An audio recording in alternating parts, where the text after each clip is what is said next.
It's 3 a.m. and you have work tomorrow. You're exhausted. Your body is begging you to sleep, but you can't sleep. And you know exactly why. Because somewhere on the other side of this planet, 22 men are kicking a ball. And for some reason, that matters to you more than sleep, more than work, more than your alarm going off in 4 hours. 5 billion people watch football. Let that number sit for a second. That is more than half of every human being alive on this earth right now.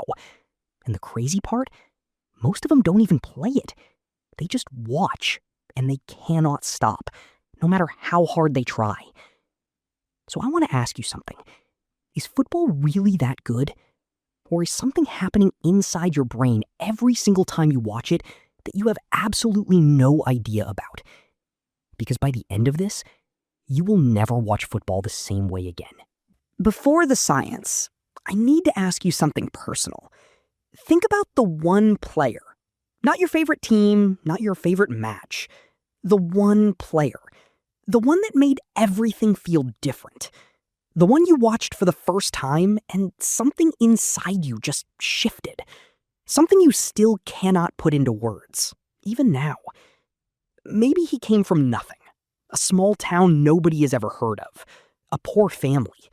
A kid who had absolutely no business making it to where he did, but he made it anyway. Against everything. And the first time you watched him, you didn't see a footballer. You saw yourself. Not the you that exists right now, but the you that you always believed you were supposed to become.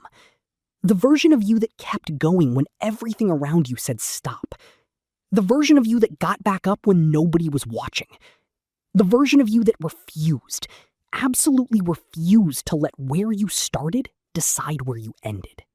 That player carries something that has nothing to do with football, and you felt it the very first time you watched him, before you even understood what you were feeling. You started wearing his name on your back, not just because he plays well, not just because he wins, but because every time he steps onto that pitch, he is living proof of something you need to be reminded of. And when he scores, when that ball hits the back of the net, it is not just a goal. It is proof. Proof that someone who looked like him, who came from where he came from, who went through everything he went through, can still win. And somewhere in the back of your mind, a voice quietly says, if he can win, maybe I can too. That voice is not just emotion. That is your brain doing something far more ancient and powerful than you have ever been told. And I am about to show you exactly what. It starts with one chemical, dopamine. Every time your player gets close to goal, your brain floods with it instantly. That warm electric rush in your chest, that is dopamine. That tightening in your stomach when he runs at the defender, that is dopamine. Those hands gripping the armrest without you even realizing, that is dopamine. But here is the part nobody ever tells you. Dopamine does not spike when something good happens. It spikes when something might happen. That split second when your player is one-on-one with the keeper, ball at his feet, the whole world holding its breath, your brain is not waiting for the goal. It is already going absolutely crazy because of the possibility of a goal. Scientists discovered that this feeling, this unbearable electric uncertainty, is the exact same mechanism that makes people addicted to gambling. The same pathways, the same chemical, the same brain.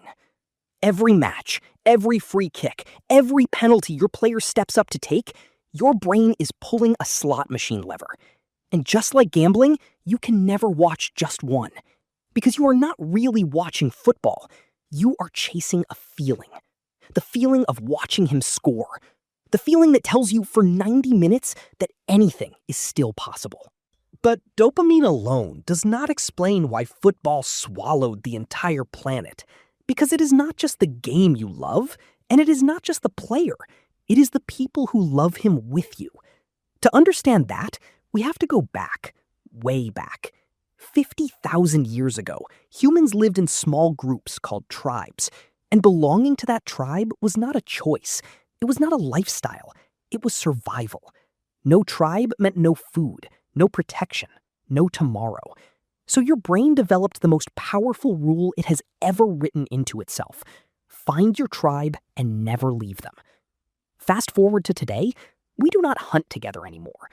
We do not fight for survival together. We do not sit around fires watching the shadows for danger. But that ancient tribal wire your brain spent 50,000 years hardwiring into itself never switched off. It just found a new fire to sit around. Your football club. When you put on that jersey, something ancient wakes up inside you that has nothing to do with football. You belong somewhere. You stand for something. You have people. And science shows us exactly how deep this goes. Fans watching a match together develop synchronized heartbeats. Not similar, identical. Total strangers who have never spoken and will never meet again, beating as one. Because 50,000 years ago, your brain learned that the heartbeat of your tribe was the sound of safety. And it never forgot. Not once. Not even today. Then your team loses, and everything changes instantly. It does not feel like a game anymore.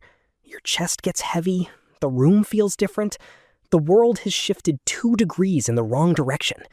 You replay that missed penalty in your head on a loop, the same moment over and over, like your brain is desperately trying to find a version of events where it goes differently. It never does, but your brain keeps trying anyway. And then, the thing that hurts most. Your player has a bad game. The crowd turns on him. People who wore his name last week are now saying he is finished, that he was never good enough, that they always knew. And it hurts you in a way that genuinely surprises you. Because they are not criticizing a footballer, they are criticizing the person you chose to believe in. Brain scans have shown that football fans experience the same pain pathways during a defeat as someone experiencing physical injury. The hurt is not dramatic. It is not an exaggeration. It is medically, biologically, completely real. And there is a psychological law called loss aversion. Losing always feels twice as painful as winning feels good. So by every rational measure, you should walk away. You should quit. But you do not quit. You come back next week, angrier, more desperate, more committed than ever before. Because something deeper than logic is running your decisions now. You need to see him win. Not for the points, not for the trophy. Because somewhere in the oldest part of your brain, when he wins, you win. And that feeling is worth every single loss to get to. There are hundreds of sports in the world. Cricket, basketball, tennis, rugby, baseball, hockey. All of them exciting. All of them tribal. All of them capable of producing the same dopamine and belonging. So why did football, specifically football, become the sport of 5 billion people? 3 reasons, and each one matters. The first, it costs nothing. A ball, some open space, and feet.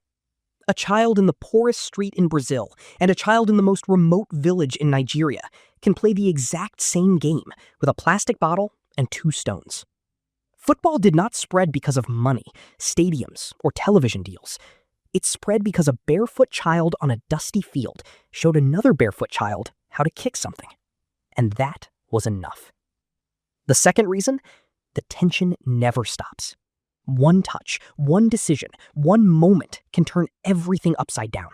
Which means for 90 straight minutes, your brain never gets to breathe, never gets to relax, never gets to decide, this is already over. The danger is always there. The possibility is always there.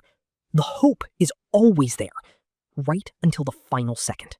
And the third reason, the one that matters most, football gave the world its heroes.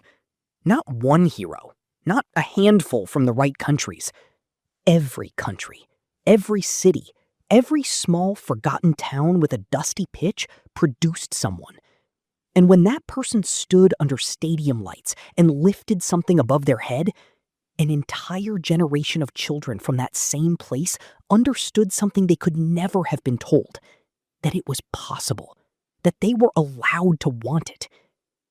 Football did not conquer the world by being a good game. It conquered the world by giving every single person on Earth regardless of where they were born or how much they had, someone to believe in and someone to believe with. So here we are, back where we started, 3 a.m. Work in 4 hours and a match you cannot bring yourself to miss. Now you know why. It is not weakness. It is not poor time management. It is not obsession. It is 200,000 years of human evolution playing out on your couch, in the dark, in the middle of the night. Your dopamine chasing the electric uncertainty of what might happen next. Your ancient tribal brain finding its people in a stadium full of strangers. Your heart choosing a player whose story whispers something to the part of you that never stopped believing in your own.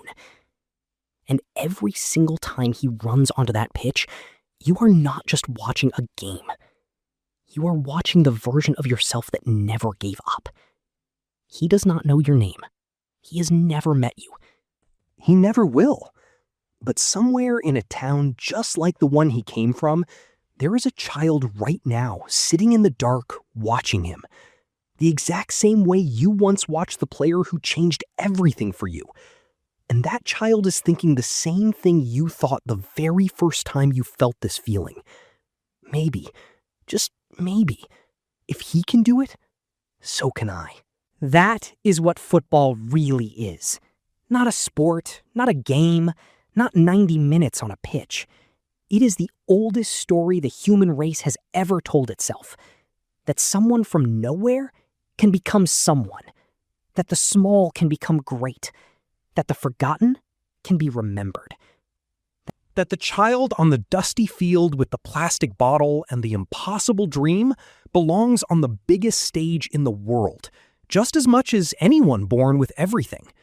And every single week, without fail, somewhere on this earth, that story is told again.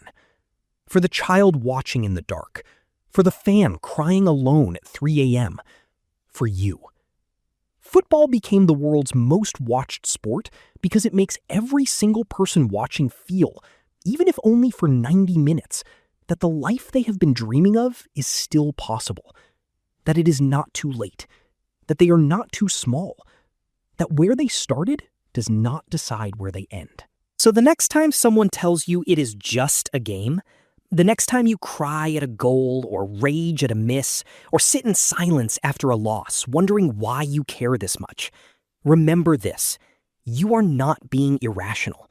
You are being human in the oldest, most ancient, most beautiful way that humans have ever been human. Hold on to that feeling, because that feeling is the whole point. It always was.